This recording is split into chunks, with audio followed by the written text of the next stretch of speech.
Dear friends, excellencies, dear colleagues, welcome to this information briefing on the UN Ocean Conference that will take place in Nice next year. We're very delighted to welcome so many of you to know a little bit more about the plans and what's cooking for the next UN Ocean Conference.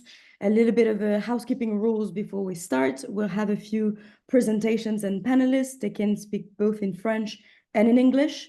So the translation, the interpretation is available in both languages.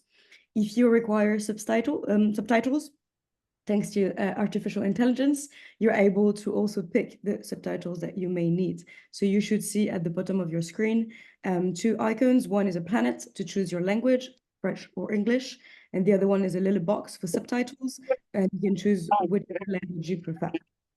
We'll have a series of presentations to lay the next steps of the plannings towards UNOC, and we will be able to answer some questions. So we do invite you to share your questions in the Q&A section. We'll attempt to monitor them and ensure that we can answer most of your questions in the time that we have today.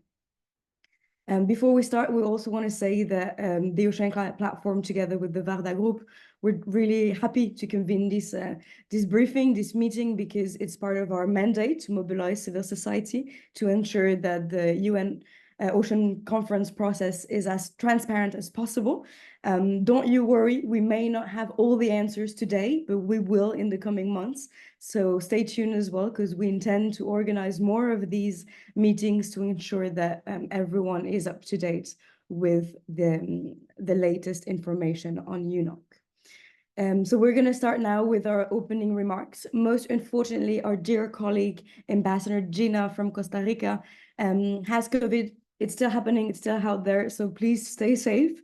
She sends her love and strength, but she now entrusts our Ambassador Olivier Poivre d'Arvor to represent the two co-hosts for UNOC. So Ambassador Olivier, you're the special envoy for the President of France to organize the next UN Ocean Conference. So please, the floor is yours to welcome our participants. Thank you so much, Lorella. It's a pleasure to be here from Paris, speaking a few weeks before the Olympic Games. But we have not the most important event next year, but the UN Ocean Conference is a very important moment for all of us. And I would like to thank especially the Ocean Climate Platform and its executive director for bringing together so many NGOs today for this information meeting on the third United Nations Conference to be held, as you know, from the 4th to the 13th of 25 in Nice. When I say 4th, it's because the official conference itself, the political one, will start the 9th, but from the 4th to the 8th, there will be some very, very, very important special event, UN special event, which are of great interest probably for you. As you know, this conference is organizing with Costa Rica.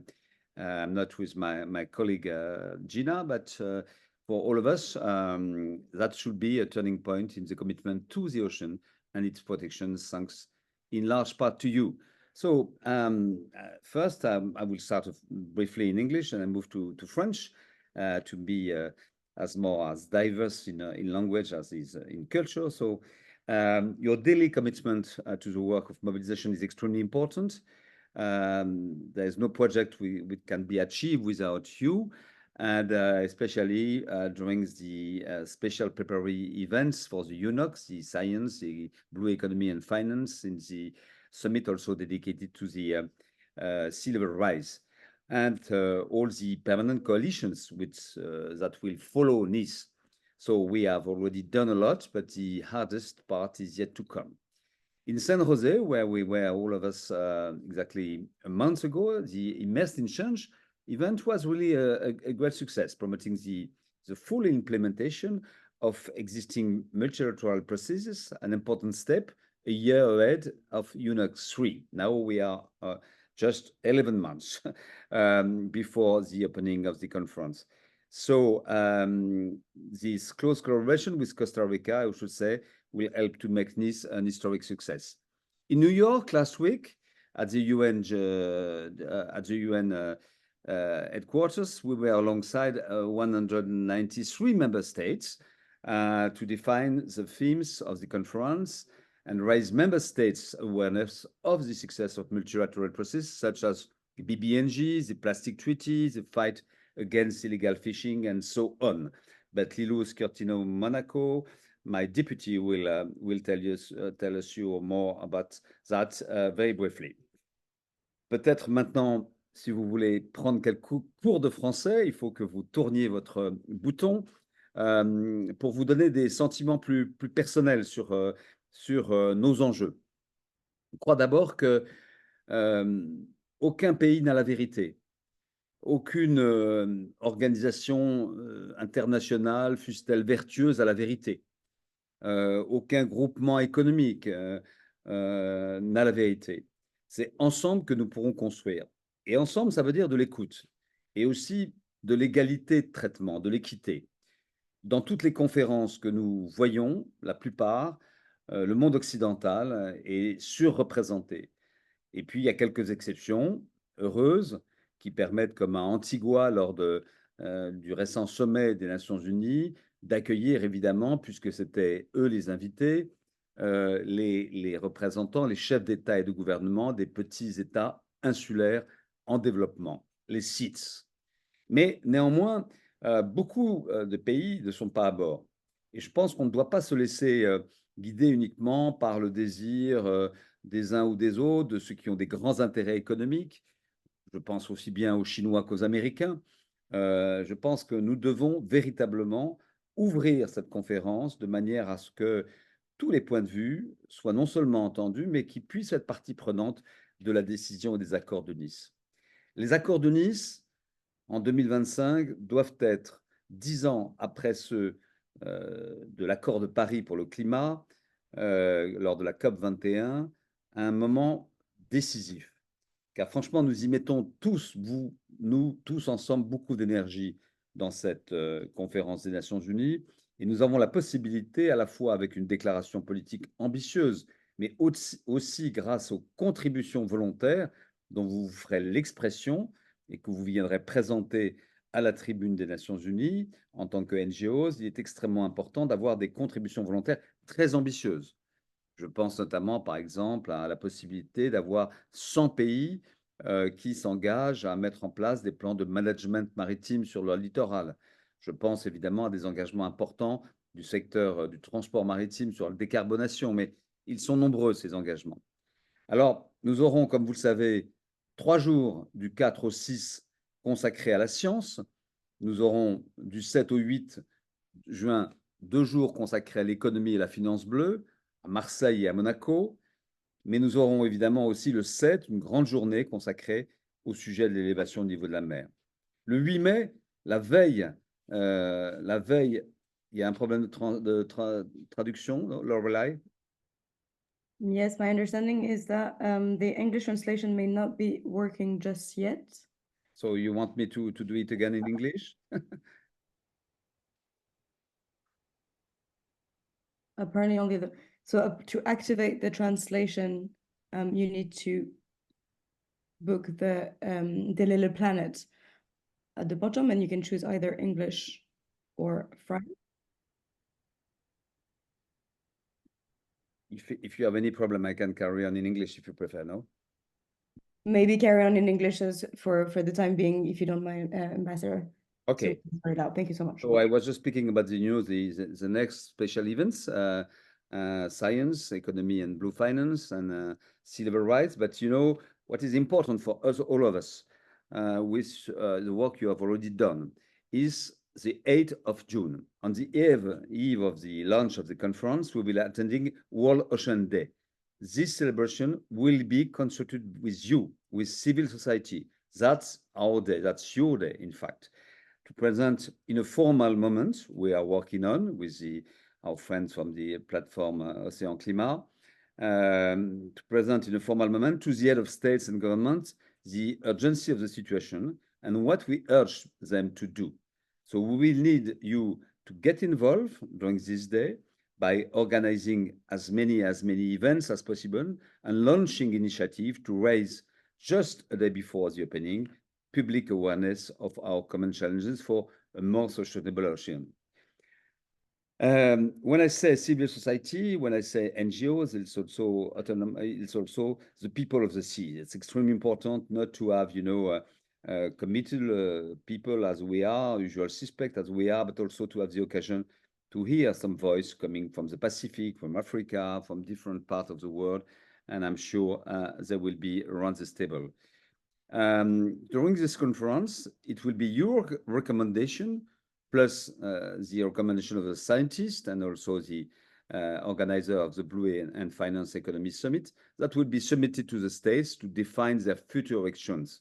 With this in mind, the Nice agreements will contain deliverables from civil society, as in the case of the IPOS project. We are going to speak about that very soon, I think, which I hope will mobilize international scientists in line with its ambition for international cooperation. So I'm not going to speak too much, but to say thanks too much to Let's Be Nice to the Ocean movement, led by Group VARDA, which aims to list a proposal of dozens of civil society organizations. It won't be easy to achieve the goal of making the ocean more sustainable, but not least because of the lack of action and economic ambitions of certain organizations of states. But I believe that together we can write a new chapter in maritime history. We have already done so 10 years ago for the climate in Paris, and we must do so in Nice next year. Thank you. Thank you very much, Olivier, not only for your ambition, but also for switching back to English so promptly. We really appreciate the translation issue should be now resolved. If you have a couple of minutes to stay with us, we do have a few questions, of course, some follow-ups. I mean, as you know, and as we all know, France has made the headlines in the last week or so, and with better news maybe than anticipated now last Sunday. Do you foresee, it may be a bit too soon because it's a bit chaotic at the moment and we don't necessarily know where we're going, but do you anticipate any consequences or impacts for UNOC, or are you confident that we can pursue business as usual? But don't worry for that, it's very sunny in Paris, everybody is happy. It's a bit complex as democracy is complex, but in a way it's easier to have a democratic country having this kind of election, which were not previous, but there is no problem at all. You will have the President Macron at the Elysee and the government, so don't worry for that. So it's I agree with you. It's easier to do that in North Korea, because there is no election as well. But that's a principle, and so everywhere you can ask our American friends as well about the November issue. Or there are so many elections all over the world that I am not worried at all. So please come. You can book your flight. You can book your hotel, and you will spend a wonderful week. Because an efficient week, I would say, in this. Thank you very much, Olivier. We're delighted that you're so confident. And as you know, I think everyone on this call, among the panelists and the partners, we're definitely behind you to make sure that UNOC is definitely a success. So thank you very much, and thank you for answering this with her. Thank you. Thank you. Merci, Olivier. So now let's dive into where we're at with the preparation for the UN Ocean Conference. So as you know, on the 2nd of July, there was a very important meeting in New York at the headquarters. The ambassador mentioned it. It was the preparatory meeting. So how did it go, and what are the themes that have been selected now for the UN Ocean Conference? So we have the pleasure of having Lilou with us, who's the Deputy Special Envoy for the organization of UNOC. Please, Lilou, the floor is yours.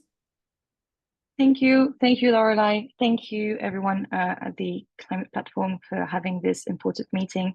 So yes, we were in New York just last week with the ambassador, and under his presidency and Ambassador Julian's presidency, France and Costa Rica had the chance to discuss with all member states in this preparatory meeting for the themes that are going to be discussed during the UN Ocean Conference.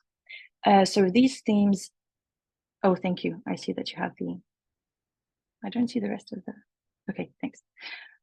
So these themes have been discussed for a few months amongst France and Costa Rica and a variety of partners in order to have a broad overview of what we want to insert as discussions in the conference and the solutions that we want to make emerge from the conference and the different deliverables that we want to carry on with the conference. So 10 themes have been chosen and are under current review by the UN. So we're finishing today the silence procedure at the UN. And so by the end of the day today, these themes should be adopted as official themes for what we call the Ocean Action Panels of the conference. For your information, these panels are going to be each day of the conference, two of those are going to be held. They're going to be co-chaired by 2 different countries and preferably by heads of states and governments to have the most important political implication of each country and have the higher ambition for deliverables. I'm just going to read with you the different themes that we've discussed on the 2nd of July and that are now under review, because these are going to be the final themes that we're going to be discussing. So the first theme that we have here, and for your information, these will not specifically be in order of how they're going to be approached during the conference, but they are how we've reviewed them at the UN last week. So the first theme will be about fisheries, so fostering sustainable fisheries management, including supporting small-scale fishes. Second theme will be conserving, sustainably managing and restoring marine and coastal ecosystems, including deep sea ecosystems. The third theme will be about harnessing all forms of cooperation, especially at the regional and sub-regional level, which is something that we want to put an emphasis on. A fourth theme will be on tackling marine pollution of all kinds, in particular from land-based activities, so which will comprehend, of course, plastics. A fifth theme will be about leveraging synergies between SDG 14 and other SDGs, including ocean climate biodiversity interlinkages. The sixth theme will be about advancing sustainable ocean-based economies, sustainable maritime transport, and coastal community resilience, leaving no one behind. Promoting the role of sustainable food from the ocean and the eradication of poverty and food security. The eighth theme will be about increasing ocean-related scientific cooperation, knowledge, capacity building, technology, and literacy to strengthen the science policy interface for ocean health. The ninth theme will be enhancing the conservation and sustainable use of the ocean and its resources by implementing international law as reflected in UNCLOS. And the final theme will be about mobilizing finance for ocean actions in the support of SDG 14. So as you see, these themes are based on the description of SDG 14 and cover most of the themes and sub-themes of SDG 14, and will give us the opportunity to discuss most of the issues that the ocean face and propose many different solutions, including various actors from states to civil society included.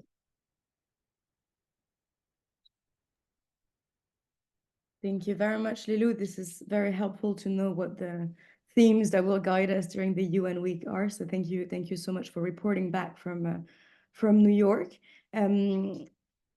If the ambassador is still here and would like to take also some questions, or Lilou, if you'd like to jump in, maybe a quick question on the ambition to have a very powerful, meaningful declaration as an outcome of the UN Ocean Conference. You made the comparison, of course, with COP21 and the Paris Agreement. We all know, and the UN reminds us often that UNOC does not have that same framework, but there's a question on how do you intend to mobilize the other countries, and we all know that French diplomacy is a powerhouse, so you have already started that work.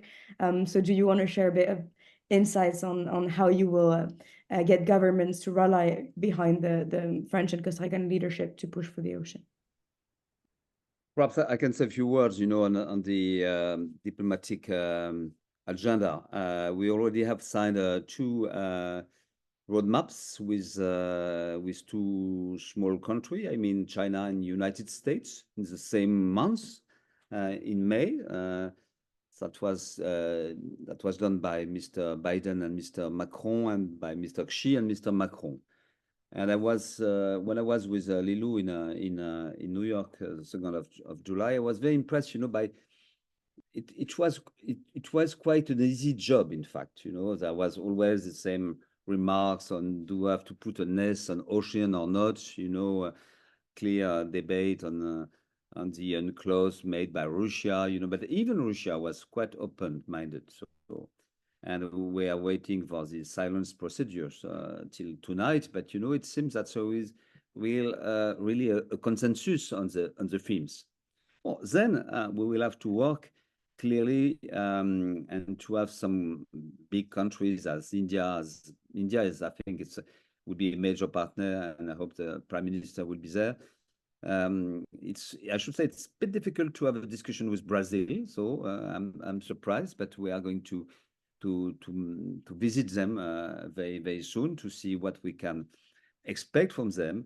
But what we have to do is not only to have nice people around the table. We need to have head of states and governments. That's so important. If we have only ministers, you know, they're going to refer to the capitals, and the Nice agreement will be a poor one, a weak one.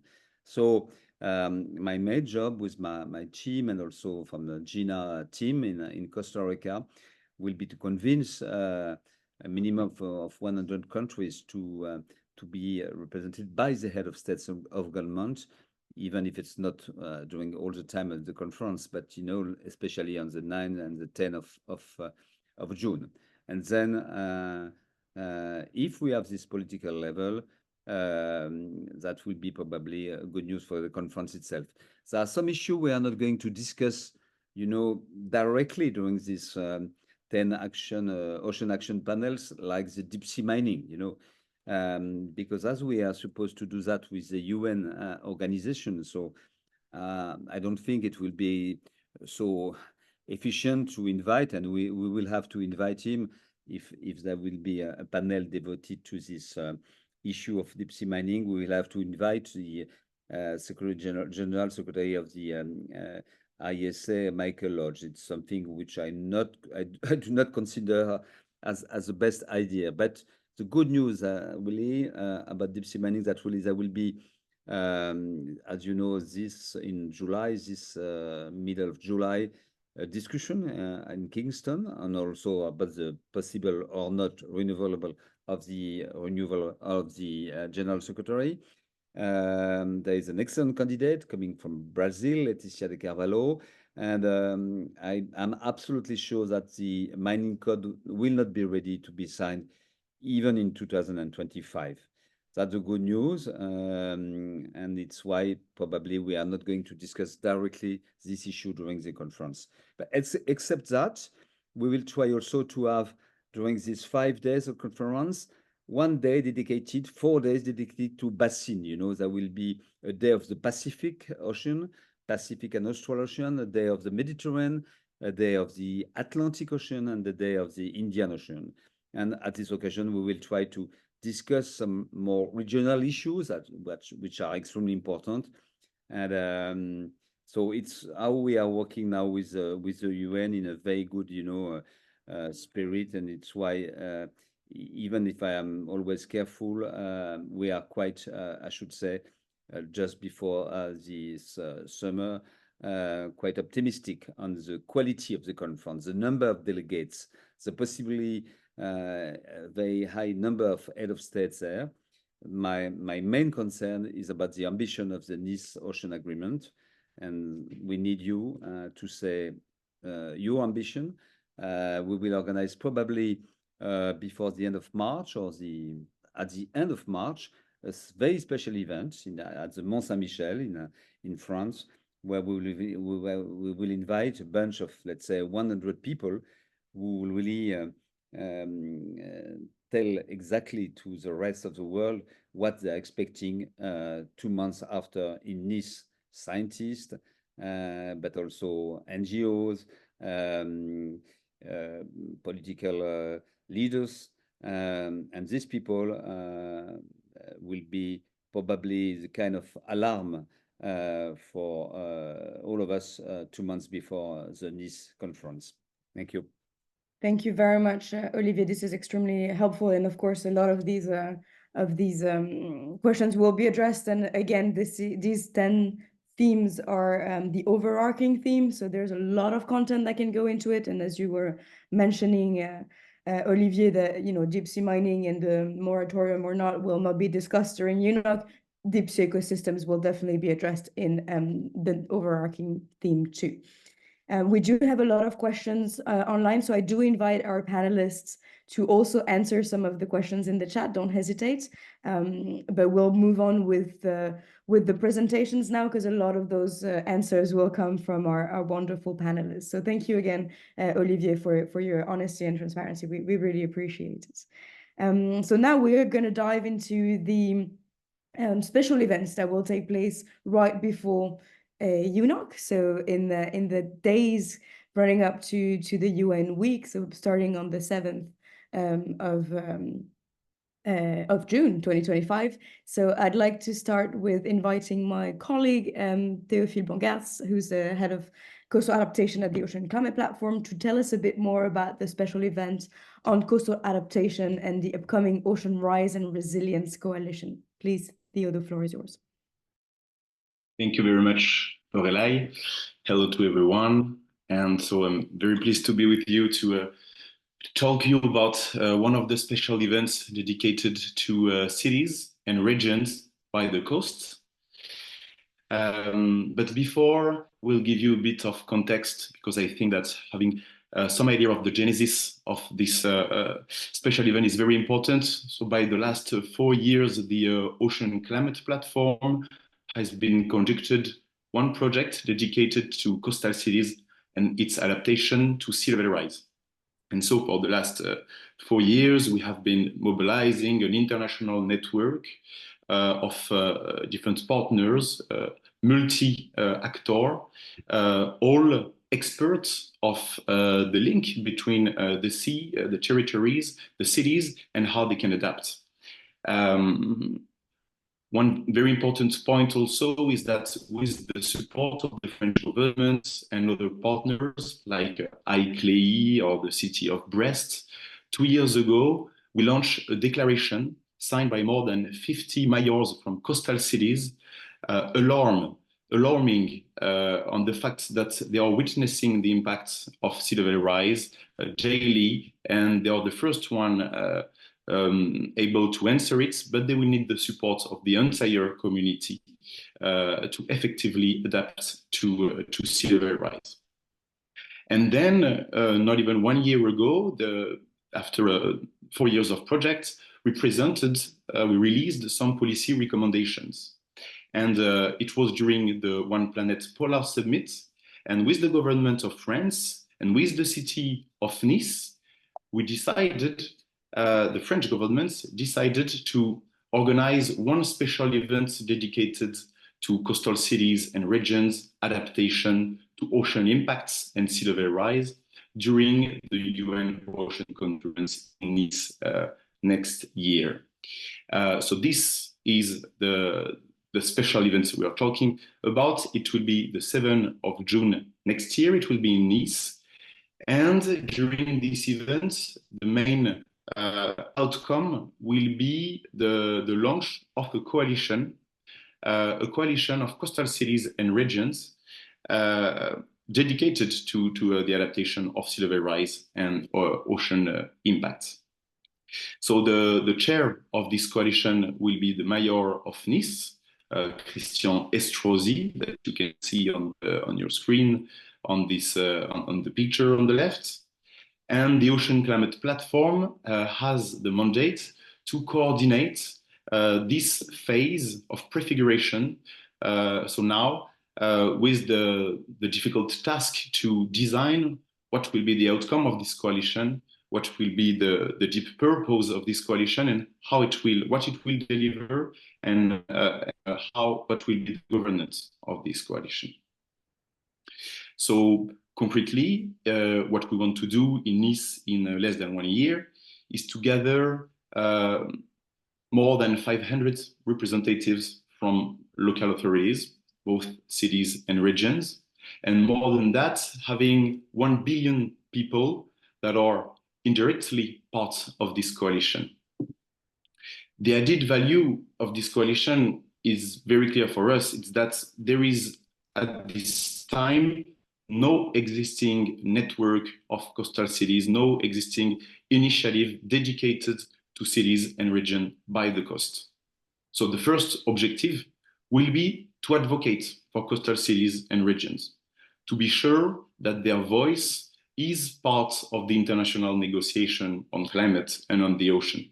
For instance, part of the COP on climate, part of the COP on biodiversity and other international events related to the climate or to the ocean, like UNOC. So it's about building an agenda for cities and regions by the coast. Second, the objective of this coalition is also to accelerate and to be sure that all the cities and regions are in contact or connected with the right stakeholders that are part of our network. And that, I think, our added value to be able to mobilize a wide range of different actors, financial intermediaries, scientific institutions, the civil society that are willing to work with, to accompany the coastal territories. So we are now in this phase of prefiguration with the city of Nice and the governments of France, but to be sure and to validate the global positioning of this coalition, we are working with a steering committee, and we identified three main priorities. The first one is on the mobilization. So it's about sharing practices and how to be sure that the approach of coastal adaptation is sustainable, is relevant, is economically viable. That will be the purpose. And so on this, we are working with ICLEI, an international network of local authorities, that is leading one working group dedicated to this topic. Then we want to have a focus on science. And to do this, we have one working group led by IOC UNESCO. And the objective is really to think about which kind of data are available for coastal cities and regions, how to access it, what is the cost to access it, how to use it then, and what are the human resources you will need to use it. Then a last objective is dedicated to finance and how to mobilize both private investors and public funders and connect them, being this space of dialogue between financial institutions and local authorities looking for some investments and funds to effectively adapt. So that's the main objective of this coalition, and we'll be happy to present it more in details and answer your question. Thank you very much. Thank you very much, Theo, and we look forward to hearing more also as we gear up for the UN General Assembly this September. As many of you may know, the Secretary General himself has called for a special event on sea level rise on the 25th of September. So we're really trying here to build global momentum on these critical issues involving all parties out there.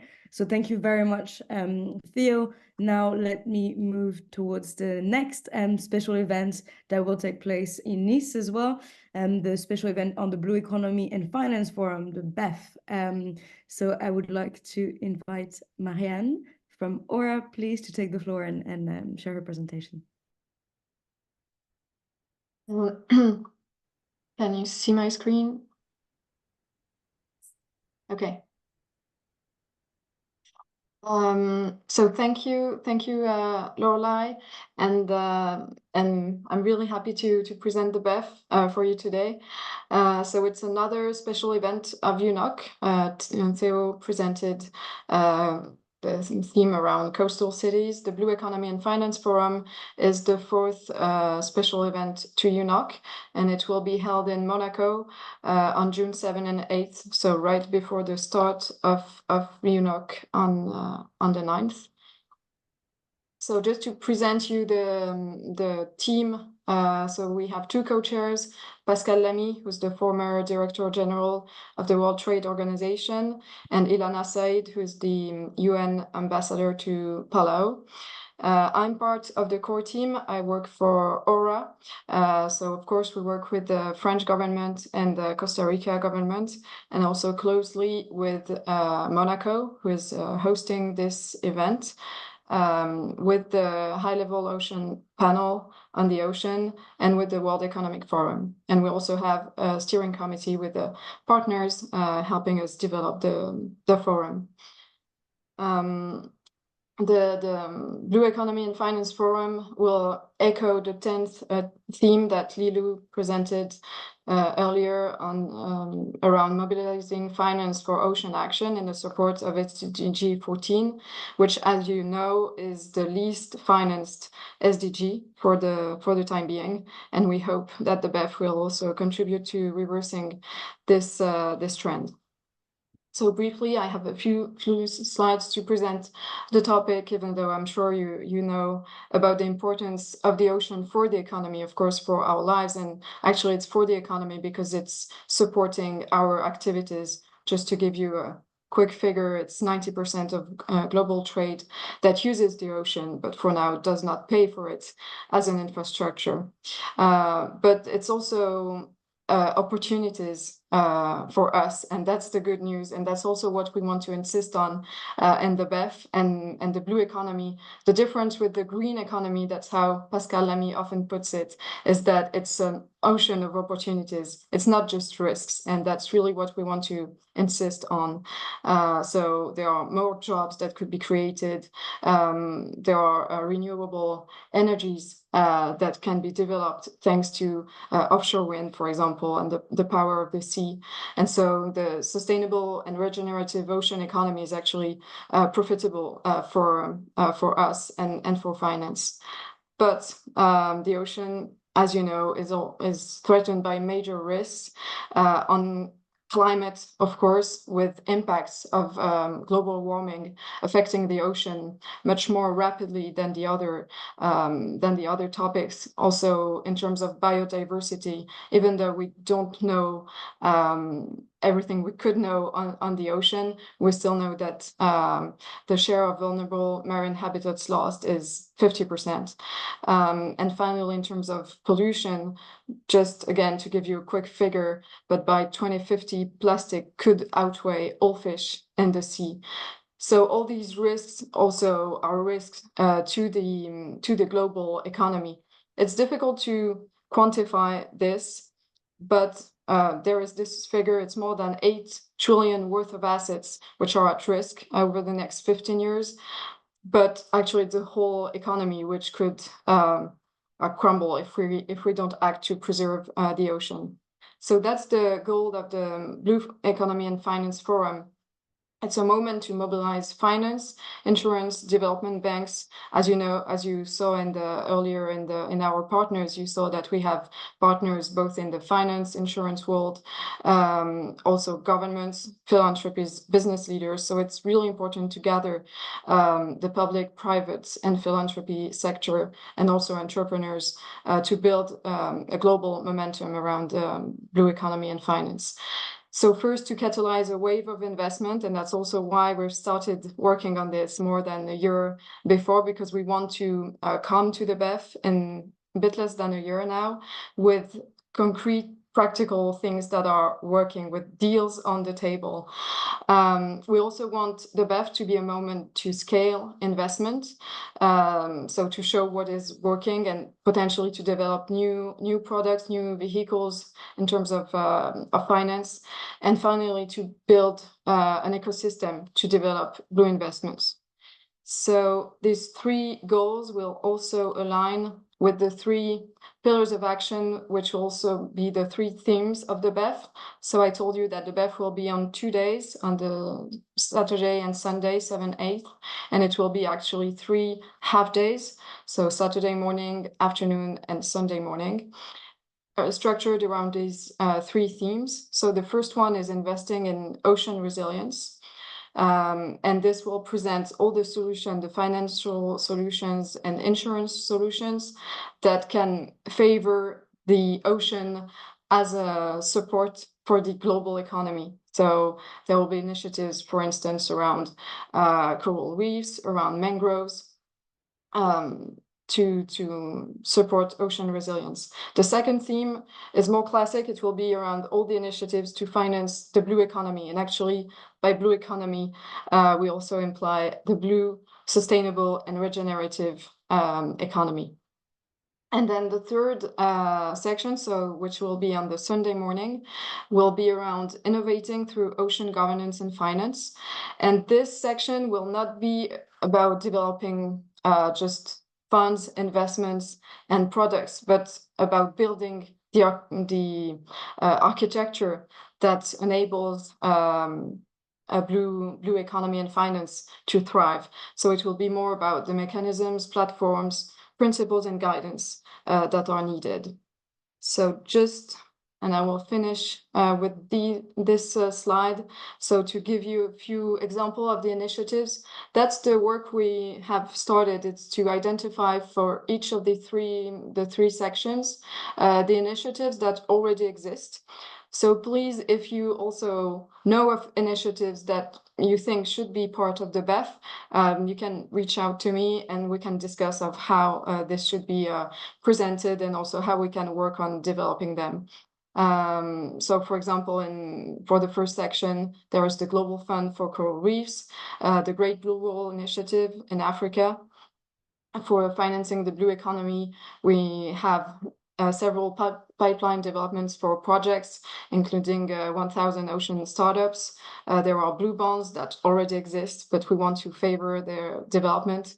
There is the Outrigger Impact Fund that should be launched at the end of this year and which supports SIDS in particular. And finally, for the third theme around innovation, governance, there will be tools, protocols, and guidance, and this will be a key work from now to the BEF to work on common principles that we want to share, to have, for example, if we want to create a blue bond, to have similarly as for the green bonds, to have blue bonds principles. And so to create all this architecture that can support a thriving ocean economy. Thank you very much.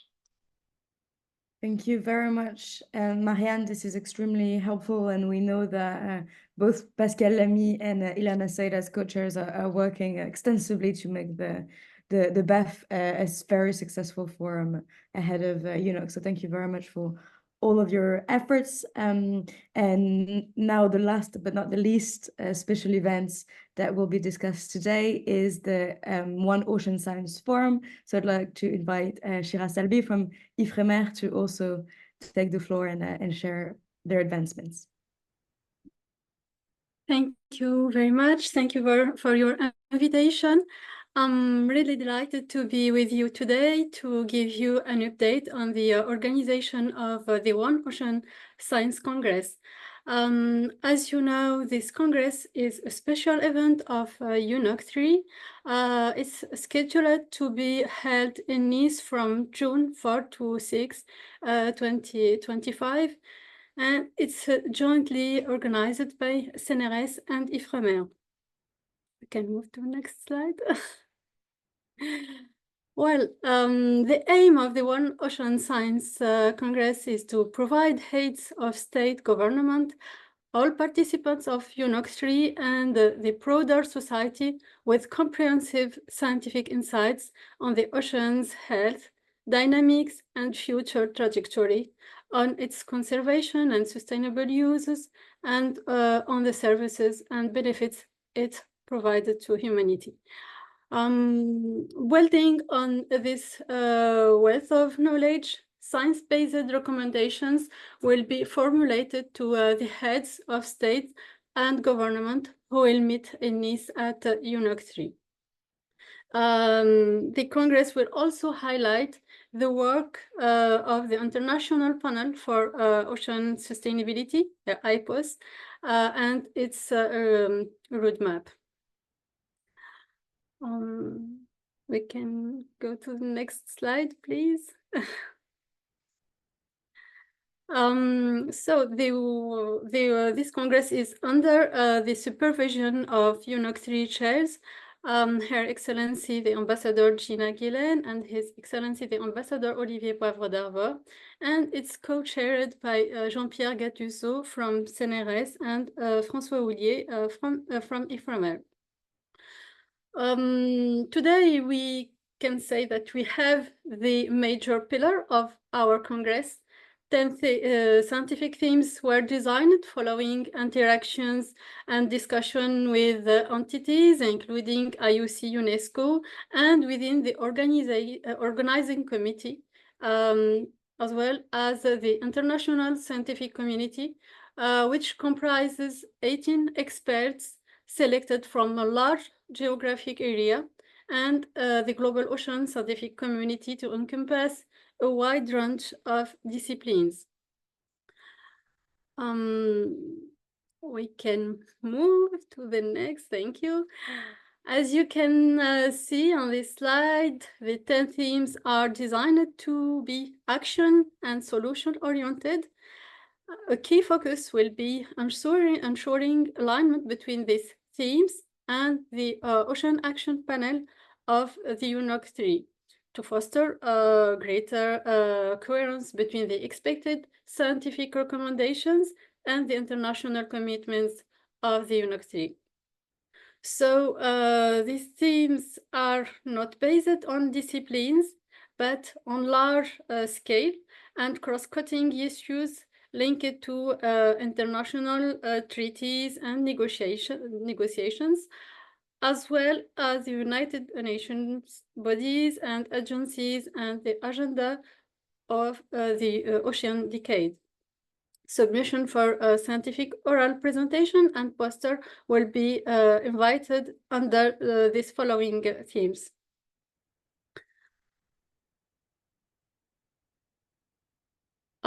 Finally, you have here some key milestones regarding the call for abstracts, the call for town halls, the upcoming International Scientific Committee, and the high also level meeting, which will take place in Mont Saint-Michel. Okay. And here you can find the address email. You can contact with this email our coordination team. Thank you for your attention. And thank you very much, Shiraz. This is very helpful. And we know that François Houllier and Jean-Pierre Gattuso wanted to be here, but they're actually working hard at a meeting on the One Ocean Science Forum at the moment. So we're very grateful for you stepping in. We do have a couple of questions now in the chat with regards to the Blue Economy and Finance Forum. So Marianne, if you'd like to jump in, there is also a question about whether some of the more counterproductive financing measures will also be discussed during the BEF, or only good practices will be showcased. Thank you, Lorelai, and thank you for the questions. I've started answering directly online. But so for the first question around the potential counterproductive sectors, yes, this will be discussed both in the second topic I told you about around financing a sustainable blue economy. Of course, we will select the sectors and activities that favor this sustainable and regenerative blue economy. And then this will also be a discussion on the third topic around ocean governance and what I mentioned. And of course, this is a work in progress, and we'll work on it until next year to define exactly a taxonomy around blue finance. And of course, that will be included in the discussions. Great, thank you very much, Marianne. Yeah, just reminding all of you that we'll take as many questions as we can. Those that we can answer today, we'll try to answer them in the minutes of the meeting.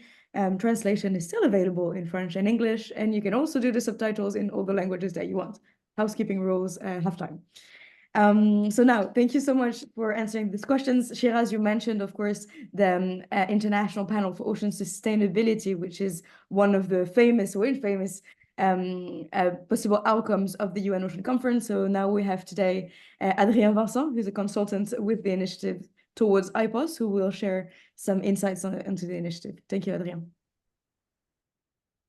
Thank you very much, Lorelai. Excellencies, ladies and gentlemen, good afternoon, good morning. I will indeed have the honor to share now a quick update on the IPOS project development, and so wanted to thank you again for putting it off the agenda of today's webinar. And maybe to start, as a reminder of why the IPOS ID emerged, I wanted to share with you those two charts that are showing how far the international community is from achieving global targets agreed under SDG 14.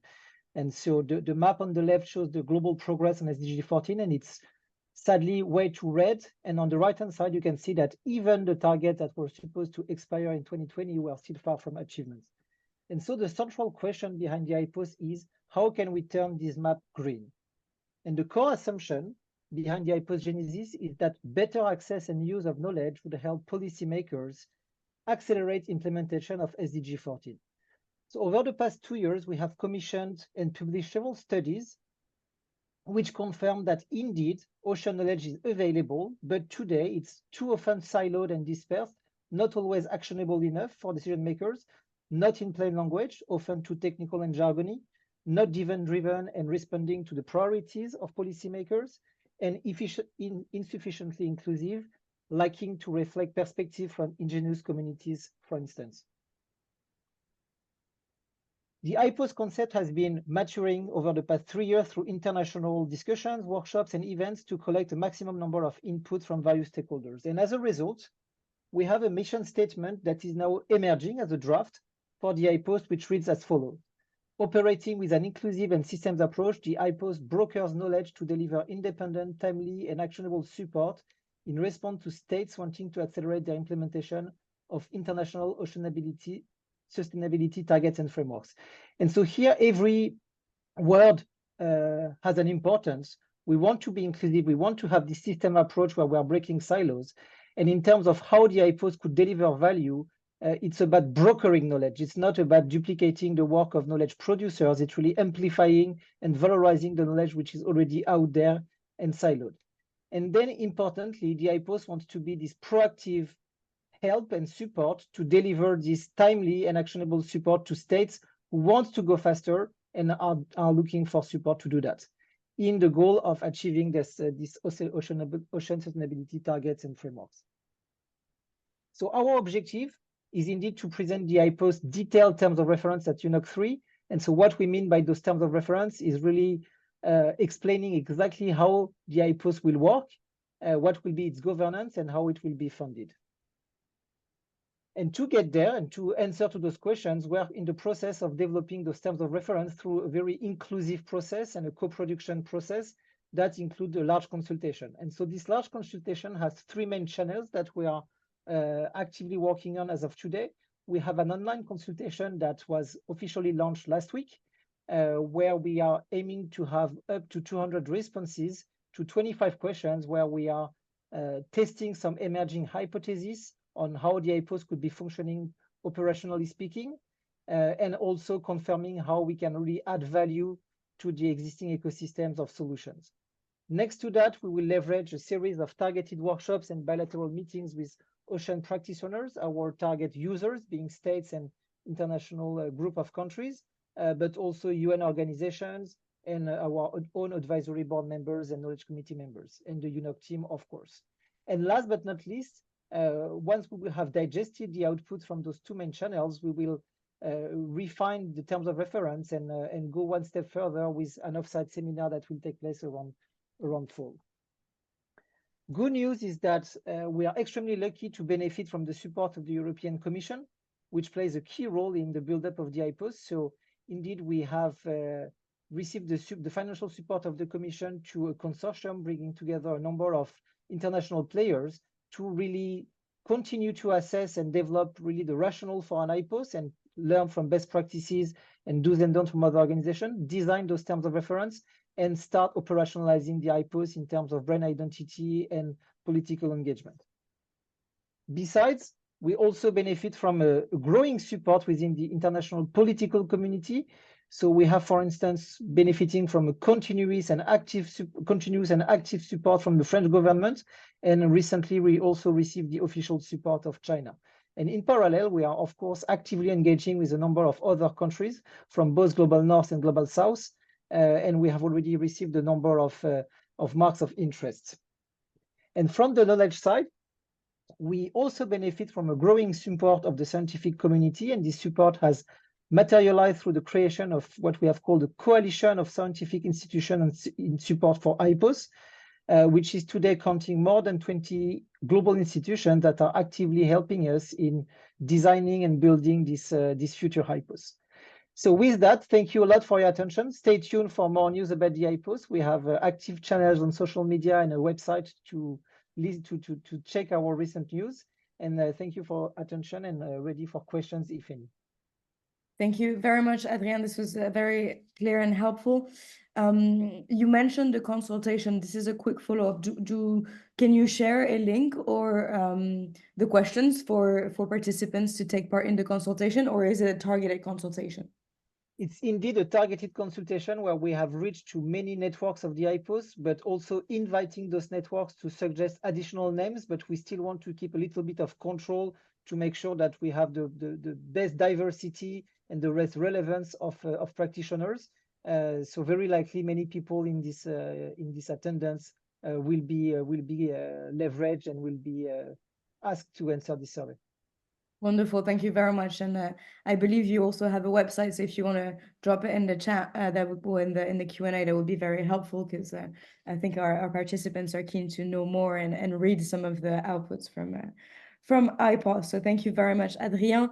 Kindly reminding everyone that if you want to ask questions, please do it through the Q&A box at the bottom of your screen. We'll try to answer as many questions as possible, and make sure that we come back to you afterwards if we don't have all of the questions. Keeping in mind that, yet again, the UN Ocean Conference will take place a year from now, 11 months from now, so we don't have all of the questions, including the logistics ones. I've been answering a few of those questions on the chat, but just highlighting that not all of the decisions have yet been made. This remains a UN process. We do have some co-hosts with France and Costa Rica, but ultimately this is a UN process that needs to be negotiated in New York with all of the parties. So now we'll move on to the mobilization of civil society, and I can see Remy is getting impatient, so don't worry, your turn is coming up very soon. We'll start with a little bit of background, so if we can put the slides back up. Thank you very much. So as mentioned by Ambassador Olivier Poivre d'Arvor, both Remy and myself, through our organizations, the Varda Group and the Ocean and Climate Platform, we've been officially mandated by both governments to mobilize civil society. So what does that mean? Well, first of all, organizing these types of events to ensure that all of the information is out there with regards to what's happening for UNOC. What we did last year was to launch a global consultation that was open for 3 months, making sure that as many of the organizations on the ground and international organizations could answer their or share their expectations for UNOC. And we took stock of the good things and the bad things that took place during UNOC 1 in New York and UNOC 2 in Lisbon, and really tried to identify what civil society, non-state actors at large are really expecting for this 3rd edition of UNOC. So you can download, if you want, the synthesis report that is available on the website of the Ocean and Climate Platform that identifies a little bit the key messages and the key topics as well, the priority topics that have been identified or selected by this community. Just to give you an example, of course, these priority themes were presented to both governments at the minister level to identify those priorities. So as you can see in the Ocean Action panels that Lilou presented earlier, we do find all of the priority themes that had been identified by the ocean community. Of course, keeping in mind that these themes are at this stage overarching themes, and that we still need to work on the content, and that many of you will indeed be mobilized to help contribute to making robust themes with discussions during the UN week. So just in a nutshell, we wanted to highlight that for this third edition of UNOC, the three main takeaways, the three main expectations from civil society for UNOC are: the first one, accelerate ocean governance. And we talked in the chat about DSM. We have made some progress and got some victories with regards to the high seas and the DSM and even the climate and biodiversity nexus. But since UNOC doesn't necessarily have a framework like an agreement or a convention for, unlike other UN convention, what's really expected is for this UN Ocean Conference to mobilize parties and get strong momentum towards ambitious positions. The second one is to track commitments, and we all know that, and many of you have heard me say that too many times, but there's a global exhaustion of the endless list of commitments and announcements that are one shots. And there's a genuine need to take stock and to track the progress that we have made or lack thereof to achieve the different targets of SDG 14. So this is a call not only to the governments, but also to all the non-state actors, from NGOs to businesses that have made voluntary commitments in the context of the UN Ocean Conference, to really report on what they have done, to really understand where we're at. And last but not least, this civil society is of course curious and foreseeing, and we're at the halftime with the end of the 2030 agenda. So there's a real interest and anticipation for what comes next, not only for the targets of SDG 14, but also what comes after the 2030 agenda as a whole. This holistic roadmap needs to be revised to some extent, while we need to put all the efforts possible to deliver on those targets by 2030. There's a real interest from this ocean community to start identifying what are the next steps. What are the key levers? What are the targets that we need to reinvent? And how do we design the actual future that we desire, building on the outcomes of the UN Decade of Ocean Science, for instance. With that said, we can move to the next slide. I think it's quite important in that sense to understand that again, the 2030 agenda is a UN process. It's been voted in 2015 by the parties, and within the UN agenda, parties are expected to revise and think about what comes next in 2028. So what we would like to do as the next steps to mobilize civil society is to get a sense of what we want before 2028, and to really contribute and pave the way for a global civil society vision on delivering the 2030 agenda and anticipating its successor. So we will be launching in September a global campaign, a communication campaign. So do stay tuned, because more is coming that way. And we'll also organize a visioning exercise in the next 6 months to really have an inclusive process to try and identify what are the next steps to really accelerate ocean governance. So this will let you know more about in the coming month. And the idea here, again, is not to have a one-off. We want this to be part of the legacy of UNOC. We want civil society to be the first movers by laying out that vision that can contribute and help inspire member states to take greater action in the years to come. Of course, our second objective is to continue mobilizing through the Let's Be Nice to the Ocean, no longer initiative, but movement. And Remy will tell you more about this in a minute. But this is one of our key campaigns to really create a bold and ambitious movement to protect the ocean. And finally, very pleased to say that we will be organizing for civil society and with civil society a high-level event on the 8th of June 2025 in Nice as part of the celebration of the World Ocean Day. Here we really want to establish a concrete dialogue between civil society and heads of states to not only reflect on that vision of the 2030, the post-2030, but also really get their feels and their answers on the proposals around Let's Be Nice.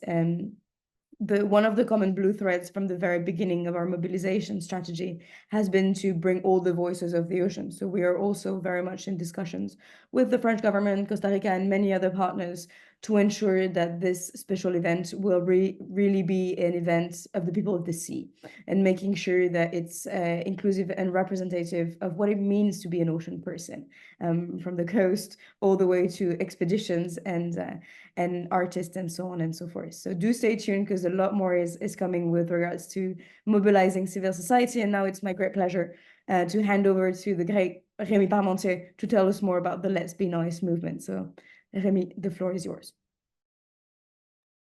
Thank you, Lorelai, and hello everybody. It's great to be with you. So I have some slides that Cyrielle is going to handle, and maybe she wants to put the first one just to recall with that first slide that the Let's Be Nice to the Ocean initiative, which we launched at the end of 2023, arose from the initial consultation of civil society, which together with the Ocean and Climate Platform, the Varda Group undertook, and we had great responses, but that included a demand for bolder, maybe more innovative approaches. So that gave rise to the publication of Let's Be Nice to the Ocean, thinking outside the box before the third UN Ocean Conference. And the idea is to make ocean protection the norm rather than the exception. I mean, we think it's no longer time for ocean advocates to have to beg for a protection of pieces of the ocean, small or large, but that there should be a paradigm shift, which entails an explicit reversal of the burden of proof.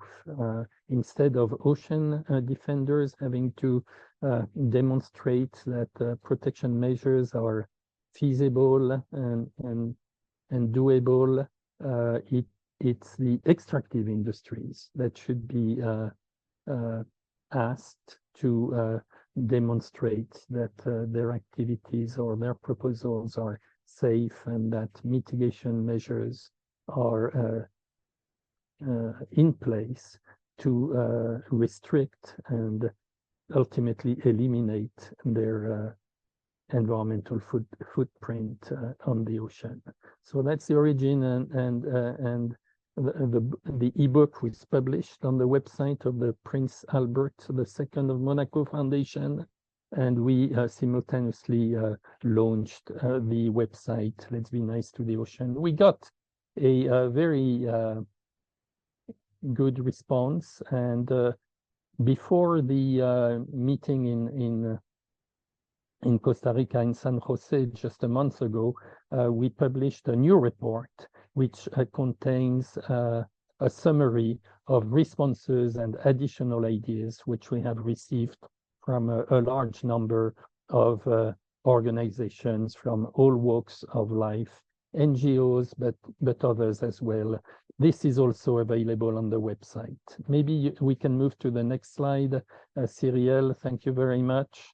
So as Lorelai said, we no longer call this the Let's Be Nice to the Ocean initiative, because since the San Jose conference, at the moment 45 different organizations, and you can find the full list on the website, 45 organizations have joined the movement, have joined Let's Be Nice to the Ocean. Basically, what they've been what that means is that they are supporting what we call the protection principle, that concept whereby making ocean protection becomes the norm, or should become the norm, rather than being the exception. And of course, many of you on this call have already signed up to the movement, but if you want to join, if your organization has not joined yet, of course, you're very much welcome. The only condition is to say, yes, we want the protection principle. Next slide, please. Next and last slide. So you can contact us on Let's Be Nice to the Ocean at gmail.com if you wish to join or communicate with us. But let me make a comment about something I heard from Olivier Poivre d'Arvor. I was a bit confused when he said that there would be no discussion about the deep sea and deep sea mining. If you look at the list of the 10 themes that have been submitted by France and Costa Rica, theme number 2 for the plenary includes a discussion on deep sea conservation. And let me say that the current controversy over deep sea mining is not only the elephant in the room, I would say it's the blue whale in the ocean. And there was already in Lisbon at the previous ocean conference, there was some pushback, some attempts to sidetrack this discussion. And thanks to a collective effort, including an announcement by President Macron, actually, there was well, one of the few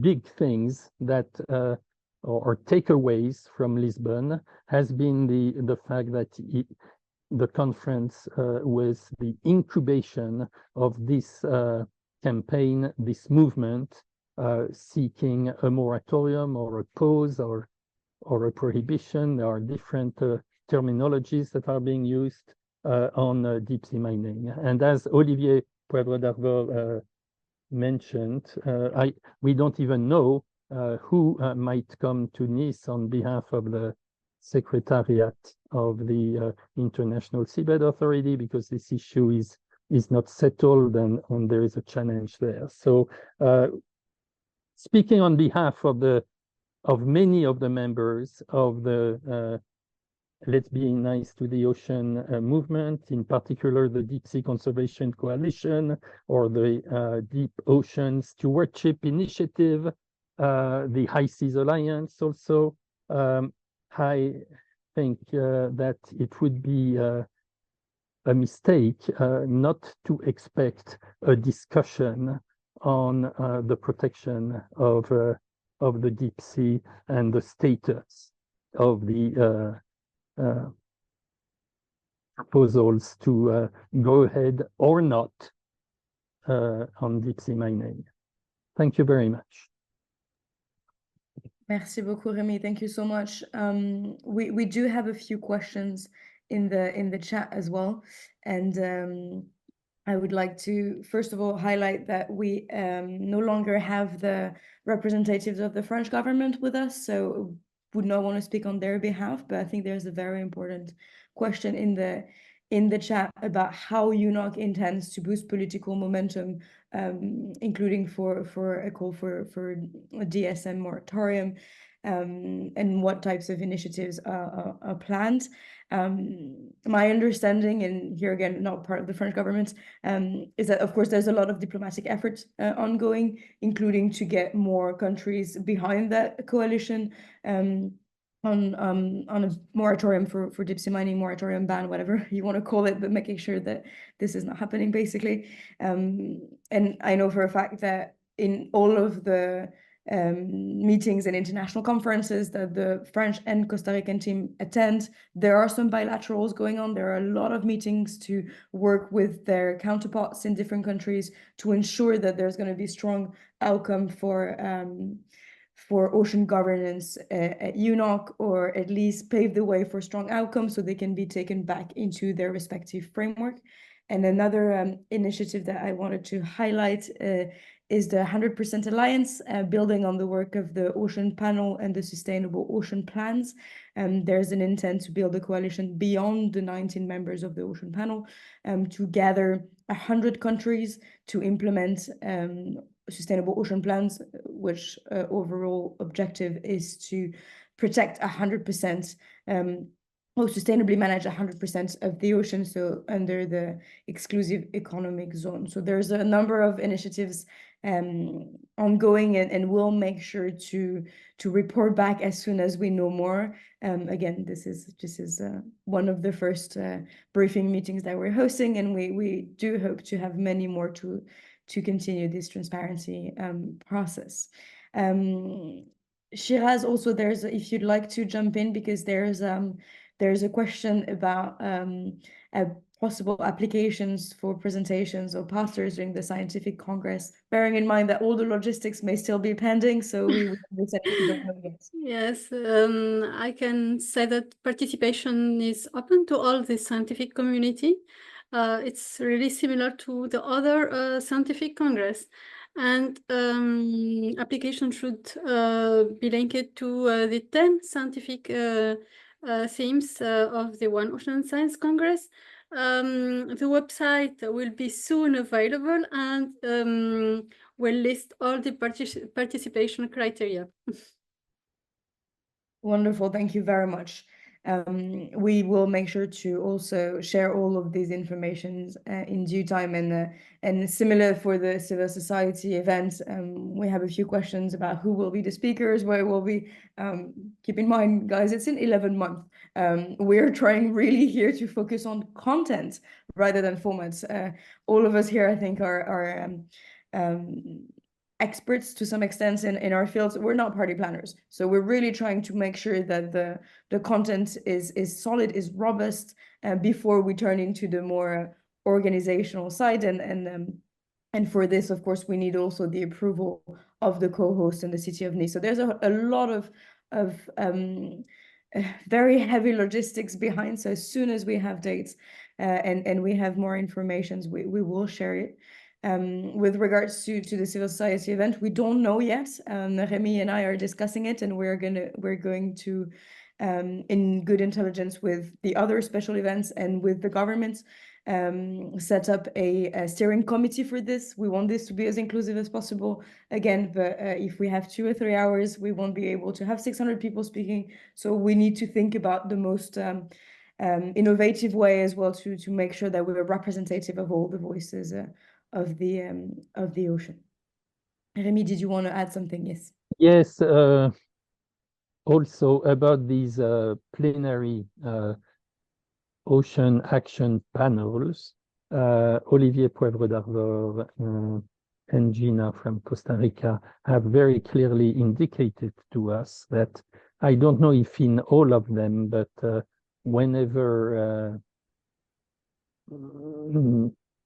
there is an opportunity to have a panelist coming from civil society, it will be the case. So they'll, of course, a lot of people are going to knock at the door. So there will be an issue of management there, but it will be with the participation of 2 heads of state and government, we've been told, and experts from science, from private sector, and from the rest of civil society, that would be NGOs or ocean advocates, let's say. So, but I think we'll know more, and preparations will progress after the summer, and also after the dust has settled in France. Thank you, Remy. Yes, absolutely. Of course, the political situation in France is not helping, but it will not prevent, from happening. I mean, this is a MOU between the United Nations, France and Costa Rica, so don't you worry about that. And that's actually an important thing to keep in mind, that this is a United Nations process. So a lot of the urging questions also need to go through the process. France and Costa Rica may be the co-host, but this is a UN mandate, which means that it needs to be negotiated through the consensus of the United Nations. So this is very important, because sometimes we want things to happen faster, but we need to bear in mind that sometimes the UN process needs its time for very good reasons. So we do say hi to all of our UN friends on the call, and we stand ready to support. Maybe a way to put it is, it's important to be nice to the ocean, but it's also important to be nice to Olivier Poivre d'Arvor, who is going to be increasingly under pressure. Which means that all of us as well, but for very good reasons. Finally, just wanted to say a very brief few words on the green zone. Many of you who have already attended climate biodiversity COPs or the last UN Ocean Conference, you're used to the blue zone for the negotiators and the green zone for civil society and all participants. It's very likely to take place in a very similar manner. So there are plans for exhibitions and other activities to mobilize beyond our choir of ocean people, but also really engage with the general public. So that is definitely also ongoing. And once we know more, you'll be the first ones to know. And finally, with regards to applications for side events or accreditations, same thing. This is through the UN process. So it's very likely that the first calls for side events will come out in the autumn 2024, could be in January 2025. The selection process is through the United Nations. So it's selected by a board and not necessarily by the co-hosts. And with regards to the accreditation, many of you may have seen that there has been a first call for organizations that don't have an observer status, who have never attended a UN Ocean Conference. There will be another one, so don't worry, we'll share that as well. And other organizations that have attended UNOC and other UN conventions and have observer status, the process will be much later on. So these are the few intel that we have also on the logistics process. We know that it takes a lot of effort to get your delegation across the world to get to Nice, but we very much look forward. I don't see any other questions that I can actually answer. Remy, please jump in. No, just a piece of information which I think might be of interest to many of the people in the audience. Unless I'm wrong, which is always a possibility that I'm not wrong, it was not mentioned by Olivier that for the Nice agreement or agreements, I'm not sure if it's one agreement or several agreements, by the way, there will be a consultation, a facilitation process, which will be handled by the governments of Australia and Cape Verde. I don't think that's a state secret. It's been said publicly, and I thought it was maybe a piece of information of interest for some of you. I don't know if there are any Australians. It's 5 a.m. In Australia, something like that now. But anyway, you should know that these two countries are going to have a role somehow in coordinating that process leading to the Nice agreement, which we hope will be a nice agreement. Absolutely, Remy, and I think that goes for the concluding words. Thank you all very much for taking an hour and a half of your time. We know how busy everyone is to listen to all of us share our plans, and thank you for all of your questions. We really hope that this was a helpful meeting, and I want to say a huge thanks and a round of applause for our panelists. It's never really easy to speak to 200 people online without seeing them, but we really hope that this was helpful. Thank you all. We will be sharing the recording of this webinar on the website of the Ocean Climate Platform and the minutes to all of the registered participants. Again, this is supposed to be a transparent process, so please share it with as many people as you want and can. And we look very much forward to continue sailing towards Nice. So see you soon. Thank you very much.